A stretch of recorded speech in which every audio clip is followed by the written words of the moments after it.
Hi மக்களே, இன்றைக்கி டே 2 video தான் பார்க்க போகிறோம். டே 1 வந்து பெட்டி தூக்கி கோயிலில் வந்து வச்சுட்டோம். இன்றைக்கி வந்து பொங்கல் வச்சு சாமி கும்பிடுவாங்க. அதேமாதிரி பொங்கல் வச்சதுக்கப்புறம் கொட்டுக்காரங்களாம் வந்து சாமி கும்பிட்றதுக்கு முன்னாடி அன்றைக்கி அந்த கொட்டடிக்கு ஒரே டான்ஸ் தான். நல்லா வைக்கிட்டு இருந்தா, டான்ஸ் ஆட செய்ய அதை மாதிரி பண்ணிக்கிட்டு இருந்தா. அவளுக்கு நல்லா குஷியாக தான் இருந்துச்சு.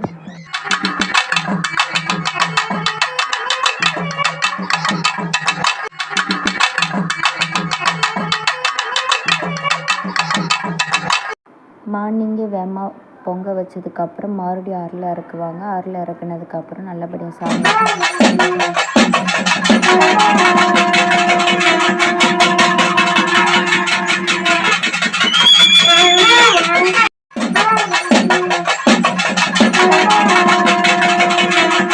அப்புறம் நல்லபடியாக சாமியெல்லாம் கும்பிட்டதுக்கப்புறம் பிறந்த வீட்டு பிள்ளைங்களுக்கு இந்த மாதிரி ஸ்பெஷல் மணி வாங்கி கொடுத்துருந்தாங்க. அது அம்மு தான் வழி கொஞ்ச நேரம் இருந்துட்டு ரிட்டன் வீட்டுக்கு வந்துட்டோம்.